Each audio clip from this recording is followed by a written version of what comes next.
الحمد للہ رب العالمین والعاقبۃ للمتقین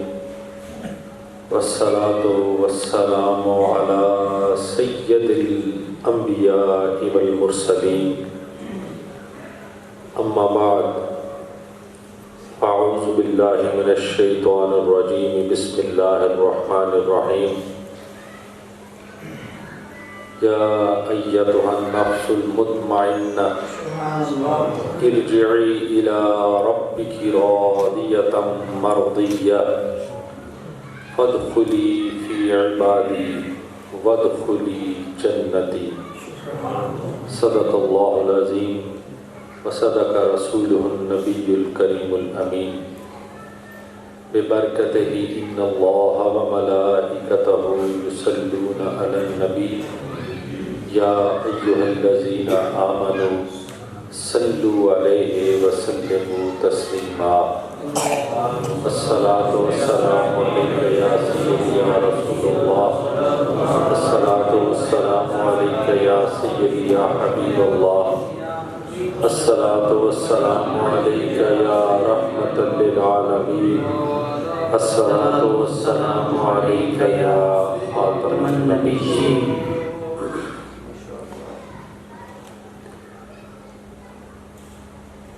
بات ان کی جب کان پڑتی ہے تو تنے مردہ میں جان پڑتی ہے.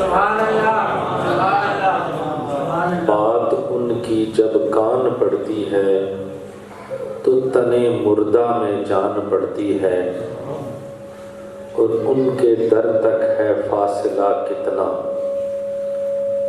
بس زندگی درمیان پڑتی ہے. بعد از حمد و صلاۃ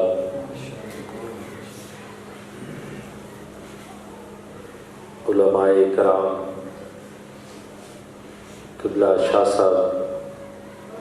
نہایت عزت و احترام کے لائق حاضرین محفل اور میرے قبلہ والد گرامی کی اگر میں بات یہاں سے شروع مکمل میں کروں گا کہ کچھ تھوڑی سی دنیاوی امانتوں کے بھی امین لیکن بہت ساری روحانی امانتوں کے امین. میری مراد قبلہ حاجی محمد اکرام مجددی.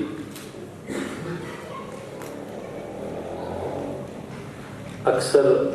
ایسا ہوتا ہے بہت لمبی گفتگو نہیں کرنی، میں نے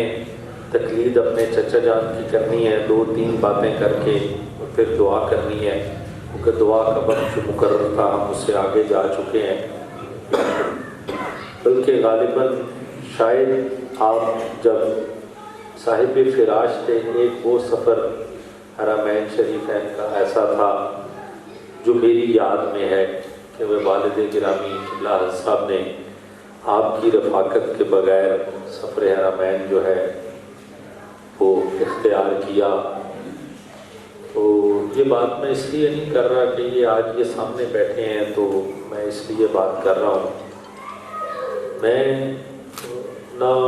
مجھے اس کی کوئی تصدیق کی آپ سے ضرورت ہے، میں صرف ایک آپ کو گواہ بنا رہا ہوں اپنا، تاکہ آپ گواہ رہیں کہ قبلہ حضرت صاحب سے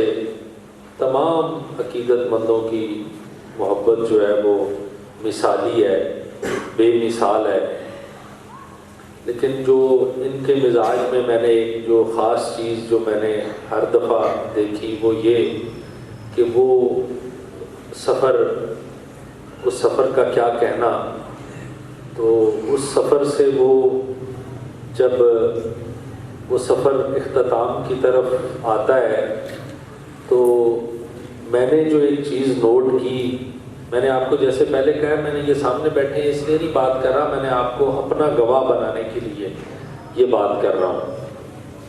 کہ وہ شاہ صاحب جب وہ سفر اختتام کی طرف آتا ہے، ہم حرمین سے واپس، تو وہ اکثر میں ایک چیز نوٹ کرتا ہوں کہ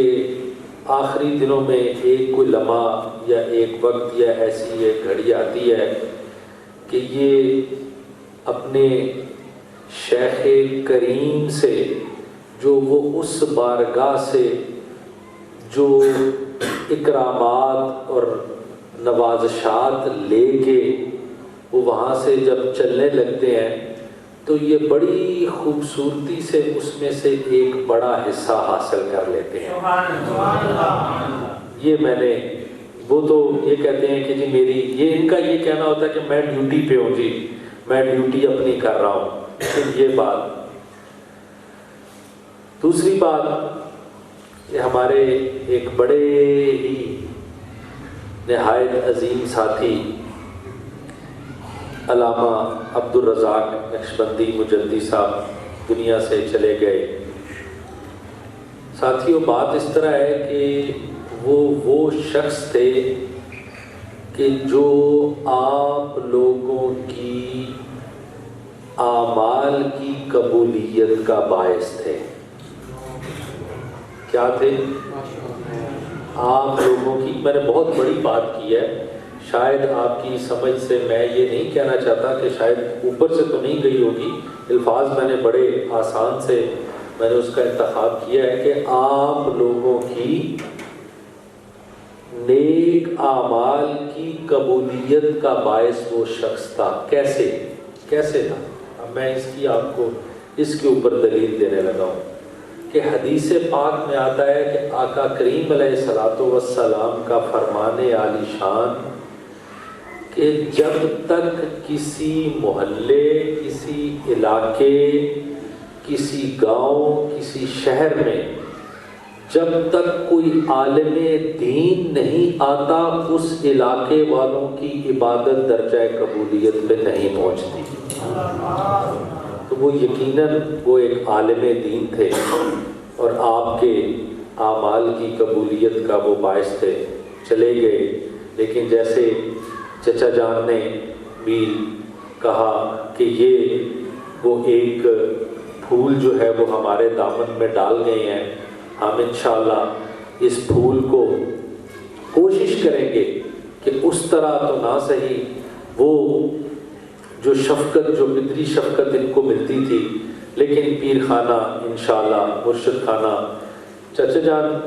بھی فرما رہے تھے کہ میں پرانے زمانے کا بندہ ہوں، تو بات اب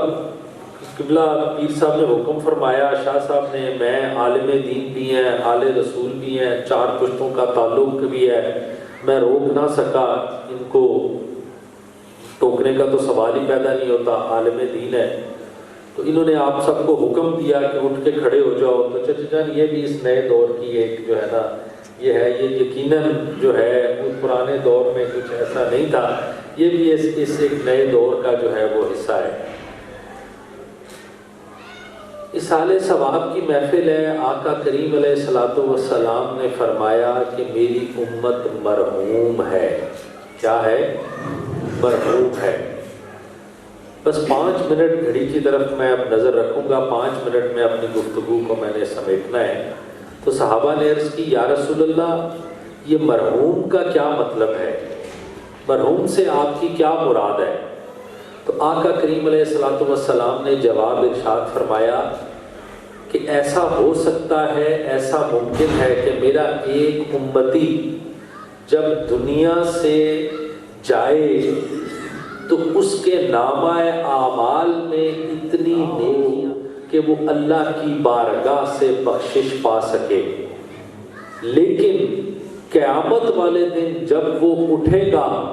تو اس کا دامن نیکیوں سے بھرا ہوا ہوگا۔ اب صحابہ نے عرض کی، یا رسول اللہ، وہ تو دنیا سے چلا گیا، عمل کا کام جو ہے وہ ختم ہو گیا، وہ کیسے ممکن ہوگا؟ اب جو جواب آقا کریم علیہ الصلوۃ والسلام نے ارشاد فرمایا کہ اس کے عزیز و اقربا، اس کی اولاد جو ہے وہ اس کے لیے نیک عمل کر کے اس کو ثواب پہنچاتی رہے گی اور اس کا نامہ اعمال بلند ہوتا رہے گا۔ اب یہ تو عمل ہو گیا جو ایک زندہ جو ہے ہم یہاں پر بیٹھے ہیں، بات میرے ذہن میں آ گئی کہ ایک دنیا سے جانے والے کو ایک ہم فائدہ پہنچا رہے ہیں، لیکن ایک ایسا بھی فائدہ حدیث پاک میں آتا ہے جو دنیا سے گیا ہوتا ہے، جو کوئی عمل نہیں کر سکتا، ایک فائدہ وہ دنیا والوں کا بھی جاتے جاتے کر جاتا ہے، وہ جاتے جاتے دنیا ہمارا بھی ایک فائدہ کر جاتا ہے۔ وہ کیا فائدہ کر جاتا ہے؟ حدیث پاک میں آتا ہے کہ جو آپ کے گناہ کبیرہ ہے، کیا ہے؟ گناہ صغیرہ کی بات نہیں میں کر رہا، گناہ کبیرہ کی میں بات کر رہا ہوں۔ حدیث پاک میں کہ گناہ کبیرہ جو ہے وہ اس کی جو معافی ہے وہ دو اعمال کے ذریعے مل سکتی ہے۔ کس کے ذریعے؟ کس کی؟ گناہ کبیرہ کی میں بات کر رہا ہوں، اور یہ میں بتا رہا ہوں کہ ایک جو دنیا میں رہنے والے ہم جو فائدہ کر رہے ہیں، حاجی رحمت اللہ صاحب کا، حافظ محمود صاحب کا، اور جو عزیز و اقربا چلے گئے ان کا، لیکن ایک جاتے جاتے وہ ہمارا بھی فائدہ کر گئے۔ وہ کیا فائدہ کر گئے؟ وہ یہ کہ گناہ کبیرہ کی معافی کا سبب حدیث پاک میں آتا ہے کہ دو اعمال، ایک عمل کہ آپ نے ارادہ کرنا ہے، نیت کرنی ہے، یہاں سے ٹکٹ لینی ہے، ویزا لگوانا ہے اور حرم کعبہ میں پہنچنا ہے، احرام باندھنا ہے، نیت کر کے جب آپ نے طواف بیت اللہ کر لینا ہے، یہ ساری صحیح مشقت کر لینی ہے، اور طواف بیت اللہ کرنے کے بعد جب آپ مقام ابراہیم کے اوپر نفل پڑھ کے جب آپ یہ سارا عمل مکمل کر لو گے تو پھر آپ کے گناہ کبیرہ کی معافی کا یہ سبب آپ ایک اپنا بناؤ گے۔ لیکن اب وہ دنیا سے جانے والا ہمارا فائدہ کیسے کر گیا؟ حدیث پاک میں آگے آتا ہے کہ جب آپ اپنے کسی مسلمان بھائی جو دنیا سے چلا جاتا ہے تو اس کے جنازے کو کندھا دیتے ہو، وہ جنازے کو کندھا دینے سے بھی آپ کا جو گناہ کبیرہ ہے اللہ کی بارگاہ سے آپ کو اس کی معافی جو ہے وہ عطا ہوتی ہے۔ یہ دنیا سے جو چلا گیا وہ ہمارا فائدہ کر گیا۔ ایک بات صرف بارگاہ غوث الورا میں بھی میں نے اپنی حاضری لگوانی ہے، بس آخری بات ایصال ثواب کے حوالے سے، اور ایک بڑی اہم بات بھی جو میں کرنا چاہتا ہوں وہ بھی اسی کے ساتھ منسلک کر کے میں آپ کے سامنے پیش کر کے اجازت چاہوں گا کہ ایصال ثواب کے حوالے سے شیخ اکبر محی الدین ابن عربی، بہت بڑے محدث گزرے ہیں، علامہ صاحب یہاں پر بیٹھے ہیں، شیخ اکبر جو ہے محدثین نے ان کو یہ کہہ کے مخاطب کیا ہے، آپ فرماتے ہیں کہ یہ جو حدیث پاک جو ایصال ثواب کے حوالے سے جو میری نظر سے گزرتی تھی نا، تو میں اس کی سند کے اوپر مجھے کچھ گمان گزرتا تھا کہ روایت اس کی شاید کچھ کمزور ہے۔ کون کہہ رہا ہے؟ شیخ اکبر محی الدین ابن عربی، ایصال ثواب کی محفل ہے، وہ میں نے اسی کے ساتھ منسلک کر کے میں نے آپ کو جو پیغام دینا ہے دے کے گفتگو کو۔ اب وہ محی الدین ابن عربی کہتے ہیں کہ مجھے اس حدیث پاک کی سند پہ کچھ گمان گزرتا تھا۔ ایک دن میں ایک محفل میں بیٹھا ہوا تھا تو چند لوگ اس محفل میں میرے ساتھ بیٹھے ہوئے تھے، تو ادھر ایک بندہ بیٹھا ہوا تھا، میں کیا دیکھتا ہوں کہ اس کی آنکھوں سے آنسو جاری ہو گئے ہیں بیٹھے بیٹھے۔ محی الدین ابن عربی کہتے ہیں جب میں نے اس کی یہ کیفیت دیکھی تو میں نے اس کو یہ پوچھا کہ کیا ہوا، یہ محفل میں ہم بیٹھے ہیں اور بیٹھے بیٹھے تمہاری آنکھوں سے آنسو جاری ہو گئے ہیں، اس کا کیا سبب ہے؟ اب وہ جو بندہ تھا نا وہ صاحب کشف تھا۔ کیا تھا؟ عام بندہ نہیں تھا، صاحب کشف تھا۔ کہنے لگا کہ محی الدین ابن عربی، مجھے اللہ پاک نے میرے اوپر کرم فرمایا ہے اور کچھ بھی عرصہ پہلے میری والدہ اس دنیا سے جو ہے وہ وصال فرما گئی ہیں، میں نے ابھی بیٹھے بیٹھے اپنی والدہ کی طرف توجہ کی ہے تو میں کیا دیکھتا ہوں کہ قبر میں میری والدہ کے حالات جو ہیں وہ کچھ اچھے نہیں ہیں۔ تو وہ دیکھ کے میری آنکھوں سے بے ساختہ آنسو جاری ہو گئے۔ اب محی الدین ابن عربی آگے لکھتے ہیں کہ جب میں نے اس سے یہ سنا تو میں نے دل ہی دل کے اندر، کیا دل ہی دل کے اندر خیال میں نے کچھ وظائف پڑھ رکھے تھے، درود پاک، کلام الہی، میں نے بیٹھے بیٹھے ہی وہ اللہ کی بارگاہ میں یہ ارادہ کیا، دعا کی کہ مالک اس بندے کی والدہ کی درجات کی بلندی کے لیے میں تیری بارگاہ میں یہ کلام پیش کرتا ہوں۔ اب محی الدین ابن عربی کہتے ہیں کہ جب میں نے یہ ارادہ کیا دل ہی دل کے اندر، ارادہ کر کے میں نے جو ہی توجہ پھر اس بندے کی طرف کی تو وہ بندہ مسکرا رہا تھا۔ کیا کر رہا تھا؟ مسکرا رہا تھا۔ اصالِ ثواب کی محفل ہے، میں نے اس کی آپ کو ایک سند دینی ہے، ایک تصدیق کرنی ہے۔ کہتے ہیں جب میں نے پھر دیکھا وہ مسکرا رہا تھا تو میں نے اس سے پوچھا کہ ابھی تو بڑا غمگین تھا، تیری آنکھوں سے آنسو جاری تھے، تو ابھی تو ہنس رہا ہے؟ تو وہ بندہ کہنے لگا کہ اے محی الدین ابن عربی، میں نے بیٹھے بیٹھے ابھی پھر اپنی والدہ کی طرف توجہ کی تھی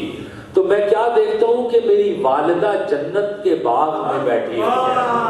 اب محی الدین ابن عربی کہتے ہیں مجھے اس حال ثواب کی، اس حدیث کی جو سند کی جو تصدیق ہے میں نے اس حوالے سے کی کہ یہ جو حدیث پاک ہے اس کی روایت جو ہے وہ مضبوط ہے۔ اب بات جو پیغام میں آپ کو دینا چاہتا ہوں نا، جو بڑا اہم وہ دینا چاہتا ہوں، میں نے اس کے لیے اس واقعے کا سہارا لیا، وہ یہ لیا کہ آج اس دور کے اندر، جس دور میں جو میں اور آپ جی رہے ہیں نا، اس دور کا ایک بہت بڑا،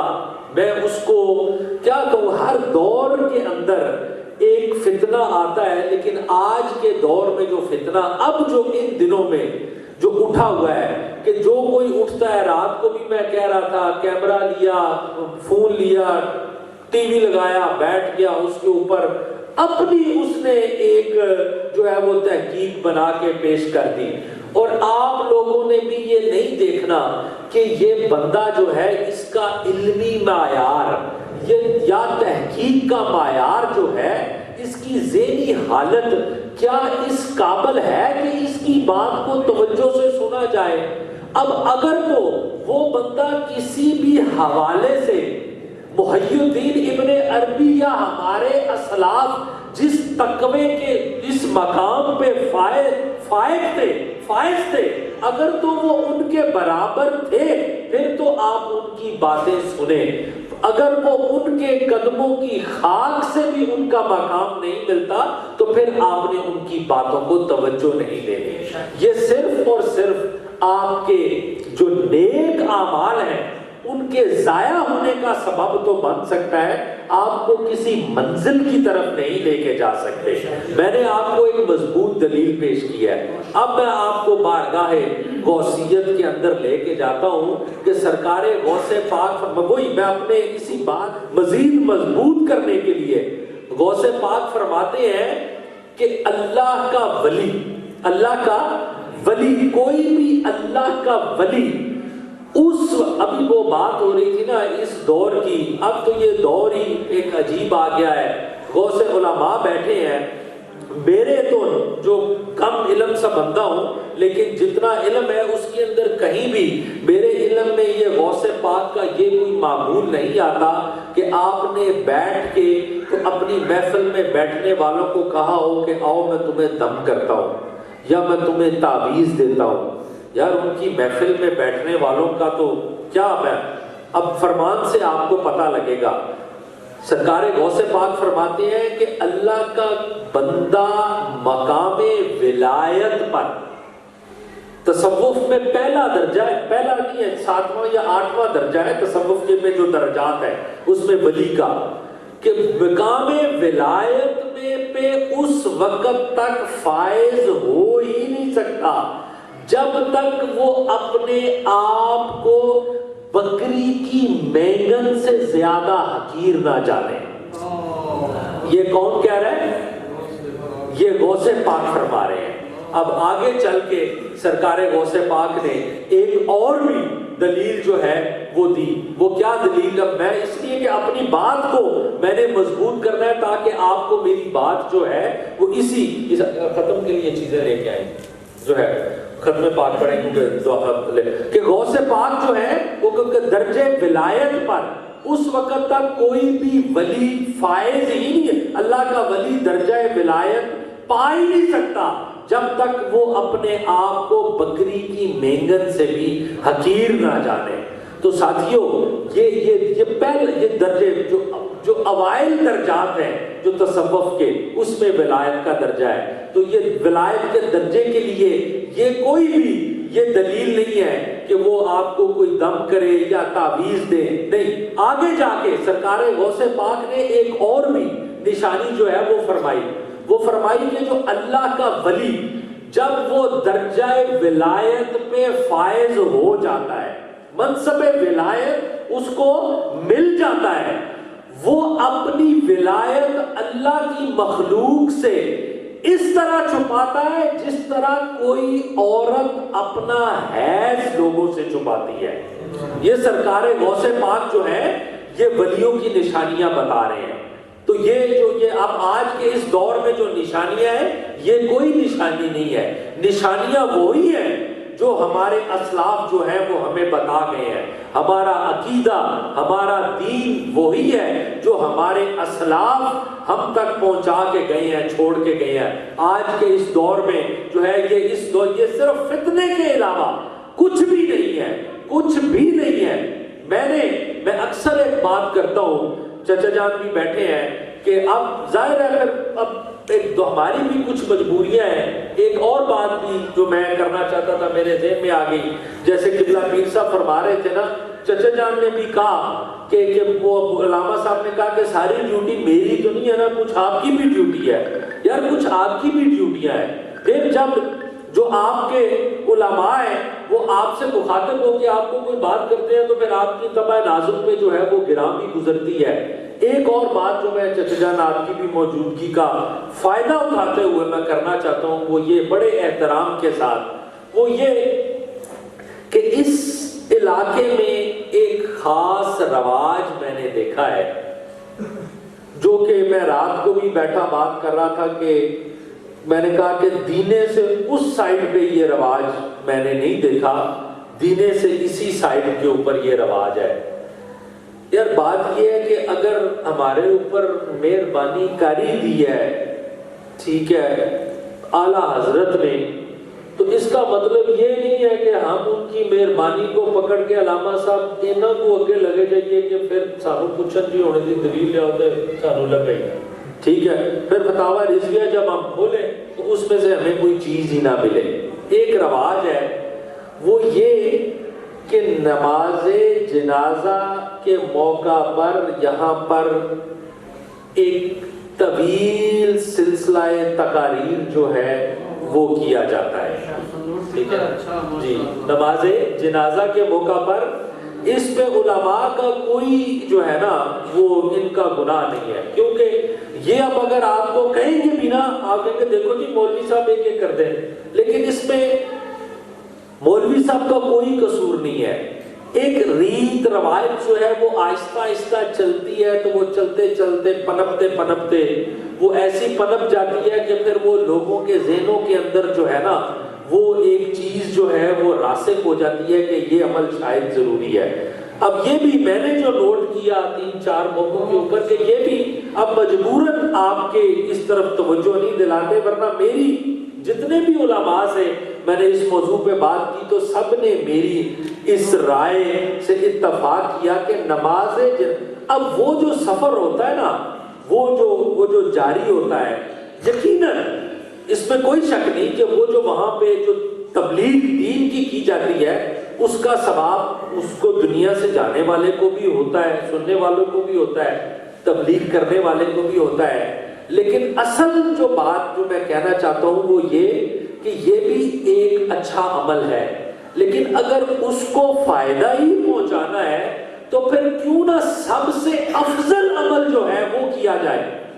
اس کا فائدہ اس کو پہنچائیں۔ مقصد تو یہی ہوتا ہے نا اس تبلیغ کا، وہ جو وہاں تک سلسلہ تقاریر ہوتی ہے وہ تبلیغ ہی ہوتی ہے۔ تبلیغ کا مقصد یہ ہوتا ہے کہ اس کا فائدہ، اس کا ثواب جو ہے دنیا سے جانے والے کو بھی ہو، اور جو لوگ کھڑے ہیں ان میں سے اگر کوئی تبلیغ سے کوئی فائدہ حاصل کر لے تو اس کو بھی جو ہے وہ فائدہ ہو۔ تو یہ چیز جو ہے یہ چیز یہ ٹھیک نہیں ہے، اس کو جو ہے اس کے اوپر آپ غور کریں۔ کیوں کہ یہ ہمیں کچھ تھوڑی سی اگر کہیں پہ ہمیں وہ نرمی ملتی ہے تو وہ یہ نہیں ملتی کہ جو نرمی کا جو ہم نے فائدہ اٹھاتے ہوئے نماز جنازہ کے موقع کے اوپر آدھا گھنٹہ اور مجھے رات کو یہ بھی بتا رہے تھے کہ بعض اوقات 2 گھنٹے، نہیں، یہ عمل جو ہے یہ کسی بھی طرح سے افضل عمل نہیں ہے۔ اب آخری بات، یہ جو ہم جو ہے نماز کے بعد جو کلمہ پڑھتے ہیں نا، میرے علم علماء نے جو اس کی ایک دلیل دی کہ آقا کریم علیہ الصلوۃ والسلام جب معراج پہ تشریف لے گئے تو آسمانوں پہ فرشتوں کی جماعت کو آقا کریم علیہ الصلوۃ والسلام نے بیٹھ کے لا الہ الا اللہ، لا الہ الا اللہ کا ذکر کرتے ہوئے دیکھا حدیث پاک میں۔ اس سے یہ، اور جو حدیث پاک میں یہ بھی آتا ہے کہ جب قیامت آئے گی تو قیامت ہر بندے پہ طاری ہو جائے گی اس کی ہولناکی، لیکن ایک بندے پہ قیامت کی ہولناکی جو ہے وہ طاری نہیں ہوگی۔ وہ کس بندے پہ؟ جو صرف اللہ اللہ اللہ اللہ کا ذکر کرنے والا ہوگا، اس پہ قیامت کی۔ تو جو سب سے افضل عمل اس موقع پہ ہوتا ہے وہ تلاوت قرآن پاک ہوتی ہے۔ کیسا تھا کہ سب اس کو پکارے اللہ اللہ اللہ اللہ اللہ اللہ اللہ اللہ، آمین۔ تو یہ سب سے افضل عمل جو ہے وہ تلاوت قرآن پاک ہے۔ اس کے بعد پھر باقی درجہ بدرجہ جو ہے یہ عمل جو ہے وہ بھی ہے، لیکن سب سے افضل عمل جو ہے وہ تلاوت ہے۔ تو اس کے اوپر میں نے آپ کو، میرا کام تھا پیغام دے دینا، آپ نے اب علماء سے یہ چیز پوچھنی ہے کہ جی کہ اس کے اوپر جو ہے وہ ہماری رہنمائی کریں کہ اس کو کیسے ہم عمل کو آگے لے کے چل سکتے ہیں۔ وآخر دعوانا ان الحمد للہ رب العالمین۔